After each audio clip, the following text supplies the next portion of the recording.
අදත් ඔයාලට සුපිරි ජ්‍යාමිතිය ගානක් එක්ක තමයි ඇවිල්ලා තියෙන්නේ 2021 අවුරුද්දේ විභාගෙට අහලා තියෙන. ඉතින් මේ ගාන හදනවා නම් අපෙන් අහන්නේ BAC වල විශාලත්වය. ඉතින් මේ ගානට ඕනේ ප්‍රමේය වල ටික ඉස්සරහා දාලා තියෙනවා. අපිට පුතේ මේක දැක්ක ගමන් ඔයාලට තේරෙන්න ඕන මේක අපි කලින් කතා කරලා තියෙන ගානක් මේ වගේම ගානක්. මේ තියෙන වෘත චතුරස්‍රයක්.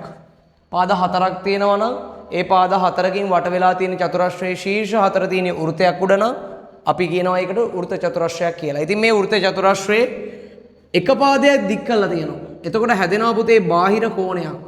වෘත චතුරස්‍රයක පාදයක් දික් කරාම හැදෙන බාහිර කෝණයේ විශාලත්වය අභ්‍යන්තර සම්මුඛ කෝණයේ අගයට සමානයි. එහෙම ප්‍රමේයක් තියෙනවා. ඉතින් මේ ප්‍රමේයට අනුව මේ තියෙන බාහිර කෝණය අභ්‍යන්තර නම් ඇතුළට ආව සම්මුඛ නම් පුතේ ඉස්සරහා බැලුවා. මෙන්න මේ ඉස්සරහා තියෙන කෝණයට සමානයි. ඒ කියන්නේ මෙන්න මේ කෝණයට සමානයි. මේ කෝණේ විශාලත්වය මෙයාට සමානයි කියන්නේ මෙයා 110යි නම් මේ සම්පූර්ණ කෝණේ 110ක් වෙන්න ඕනේ.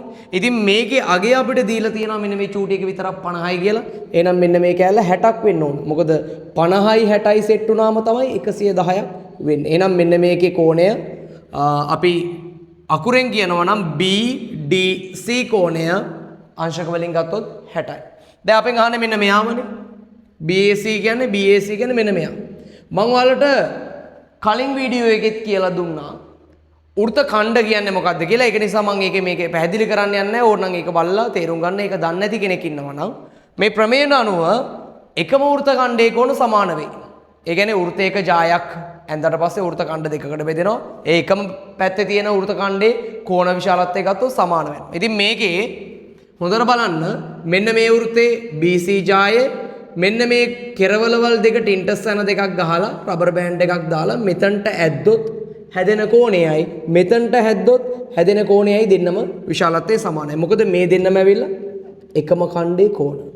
හරි. මේ ඩබල් ඉරි ගහලා තියෙන එකම ඛණ්ඩේ කෝණ. මේ දෙන විශාලත්වයේ සමානයි. ඉතින් අපෙන් අහන්නේ මෙයාගේ අගය මේ දෙන සමානයි නම් BAC වල අගයත් අංශක 60යි කියලාම අපිට එන ගන්න පුළුවන් දෙවෙනි ප්‍රමේයට අනුව. ඉතින් මේ වගේ තවත් සුපිරි ගානක් එක්ක එහෙනම් අපි ඊළඟ දවසේ හම්බෙමු.